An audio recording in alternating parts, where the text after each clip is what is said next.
Bonjour les loulous, on se retrouve pour la correction des questions flash concernant la longueur d'un cercle. C'est parti. Donc ici, vrai ou faux pour le 31, le rayon est le double du diamètre. Donc d'après vous, eh oui, c'était... Oh là, je peux pas écrire c'est vrai, c'était faux. Le rayon n'est pas le double du diamètre, c'est la moitié du diamètre. Attention. Vrai ou faux? Pi est compris entre 3,14 et 3,15, c'est-à-dire 3 unités 14 centièmes et 3 unités 15 centièmes. Oui, c'était vrai.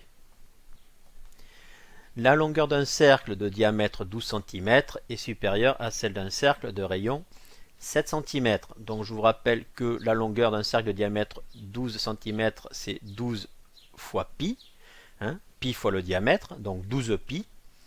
Ici, celle d'un cercle de rayon 7 cm. Attention, c'est le rayon qui vaut 7, donc le diamètre vaut le double, c'est-à-dire 7 fois 2, 14. Et donc si je fais pi fois le diamètre, ça me fait 14 pi, qui est plus grand que la longueur d'un cercle de diamètre 12 cm. Donc ici, c'est faux. Ce serait inférieur ici. Donc c'est faux.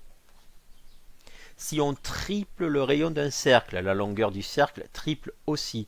Oui, c'est vrai. Il y a une relation de proportionnalité entre la longueur d'un cercle et son rayon ou son diamètre. Puisque là, je vous rappelle que la longueur d'un cercle, pour l'obtenir, on fait 2 fois pi fois le rayon. Donc si mon rayon est multiplié par 3, ben la longueur sera également multipliée par 3. Donc c'est vrai. Ici, le professeur a demandé à ses élèves de déterminer la longueur exacte en mètres d'un cercle de rayon 100. Ici, Karim a trouvé 628 mètres. Lola nous dit que c'est 200 fois pi mètres qui a raison. Eh bien ici, c'est Lola qui a raison. Car attention, ici, on vous demandait la longueur exacte et pas approchée. Donc la longueur exacte, on ne calcule pas pi, on ne le remplace pas par une valeur approchée.